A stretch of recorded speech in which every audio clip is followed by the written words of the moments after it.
5-letter word for deranged imbecile. It's on the tip of my tongue. It'll come to me eventually. Anyway, once again, it's time for another trailer from a movie you probably haven't heard of. Now, if I was to say to you that there was a film that combined David Mamet, Tim Allen, and mixed martial arts, you'd think I'd be ready for the booby hash. Well, it's still open to debate, but nevertheless, there actually is such a picture. It's called Red Belt. It opened in 2008 to a snappy $1 million and change, and was effectively gone 2 weeks later, ending up at a snappy $2 million and change. Which is a damn shame because it's really, really terrific. Most movies of this sort tend to be dumbed down to an almost subterranean level, like Sylvester Stallone in almost anything. But this one plays it smart and clever, which is probably why it bombed.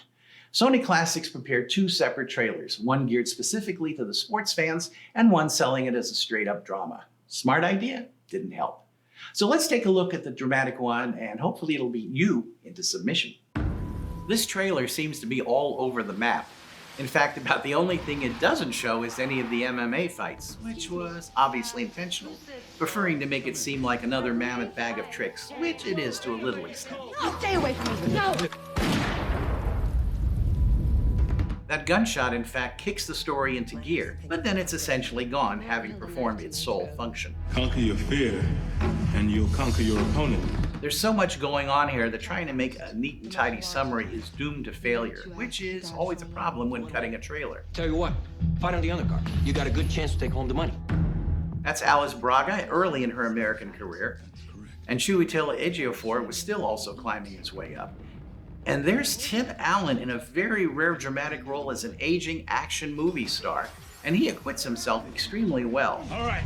Chet wants you to come down to the set in the morning. Can you do that? I want to make you a co-producer on this film. They want me to be a producer.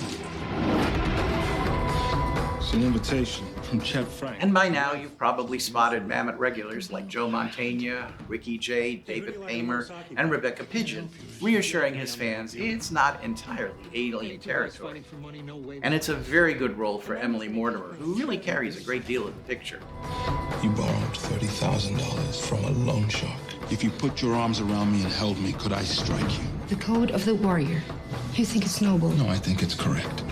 I always love it when they actually build the cast. Red Belt is a sports movie that's not really a sports movie, and then everything else that's not in everything else. That's the main reason I like it so much. The one thing it isn't is predictable. If you've got a hankering for something more ambitious than another Rocky sequel, hunt this down. It's one of those movies where you can honestly say, I've never seen anything like this.